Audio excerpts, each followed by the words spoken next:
Une pomme sucrée sur un plat doré. Afanassiev est un éditeur russe du 19e siècle. Il est né il y a presque 200 ans.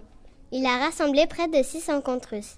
C'est la plus grande collection de contes jamais collectés et édités. Une pomme sucrée sur un plat doré. Conte russe d'Afanassiev.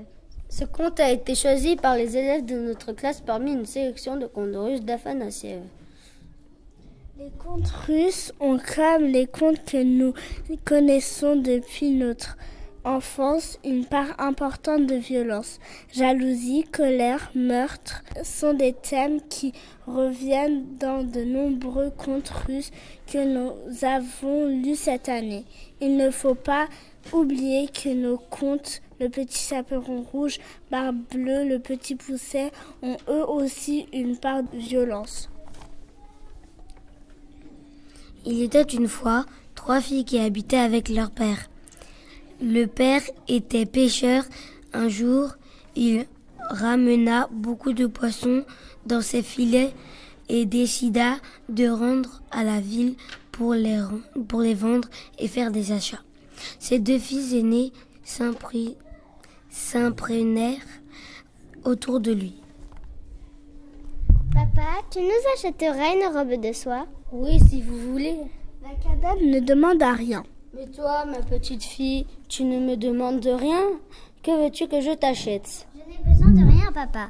Comment cela, tes sœurs me demandent de leur apporter des robes de soie et toi, tu ne veux rien? Alors, papa, si tu veux, achète-moi une pomme sucrée sur un plat doré. Le vieil homme régla ses affaires et se rendit à la ville. Au marché, il acheta des robes de soie pour ses filles aînées et pour la cadette une pomme sucrée sur un plat doré. Puis il rentra chez lui. Il distribua les cadeaux à ses filles. Les aînés se coiffèrent, se parèrent, s'habillèrent de leurs robes de soie et allèrent se promener. La fille cadette resta à la maison.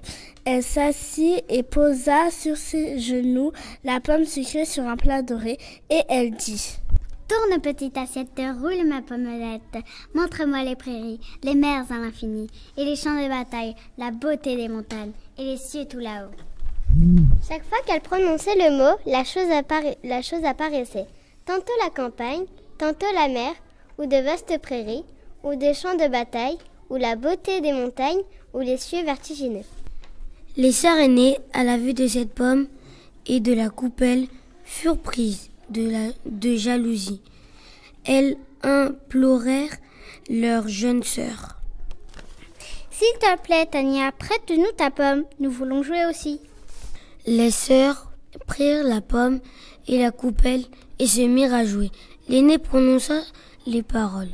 Tourne, petite assiette, roule ma pommelette, montre-moi les prairies, les mers à l'infini, et les champs de bataille, la beauté des montagnes et les cieux tout là-haut. Chaque fois qu'elle prononçait le mot, la chose apparaissait. Tantôt la campagne, tantôt la mer, ou de vastes prairies, ou des champs de bataille, ou la beauté des montagnes, ou les cieux vertigineux. La pomme plut tant aux sœurs aînées qu'elles essayèrent de convaincre la plus jeune. Donne-nous ta pomme, petite sœur, et nous te donnerons nos robes de soie. Non, leur répondit Tania. Cette pomme est un cadeau que j'ai reçu de notre père. Je ne vous la donnerai pas. Demandez à papa de vous en acheter une. Il le fera peut-être, mais moi, je n'ai pas besoin de robe de soie. Les sœurs aînées en voulurent beaucoup à la plus jeune. Elles gardèrent leur colère pour elle. Elles n'en dirent rien à personne. Elles attendirent le temps qu'il fallut pour que Tania oublie tout ça. Et un jour, elles lui proposèrent. Viens avec nous, nous allons en forêt ramasser des fraises des bois. Oh oui, je viens avec vous, répondit Tania. Elles s'enfoncèrent au cœur de la forêt et quand elles parvinrent à l'endroit le plus touffu, les 2 aînés se jetèrent sur Tania et la tuèrent. Elles l'enterrèrent sous un arbre et se saisirent de sa pomme sucrée sur un plat doré. Le père aimait tendrement sa cadette. C'était sa préférée. Il pleura amèrement sa disparition. Au village, il y avait un berger. Il emmenait souvent ses moutons paître dans les bois, là où les sœurs de Tania l'avaient emmené. Un jour qu'il menait ses troupeaux, il tomba sur le monticule qui servait de tombe à la jeune fille. Un frêle roseau y avait poussé. Il s'assit sur la motte de terre pour s'y reposer. Et soudain, il eut une idée. Il sortit son couteau et se dit: Je vais cueillir ce roseau, m'en faire un pipeau et en jouer. Il coupa le roseau, se fit un pipeau et voulut en jouer. Alors le petit pipeau se mit à chanter.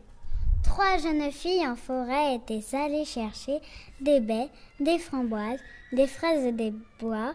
Ses sœurs ont tué l'une des 3. Les 2 cruelles l'ont tuée.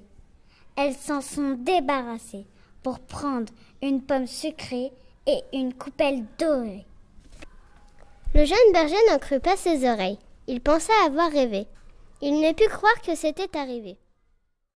Pour connaître la fin de cette histoire, lisez Pomme sucrée sur un plat doré et les autres contes russes édités à l'école des loisirs.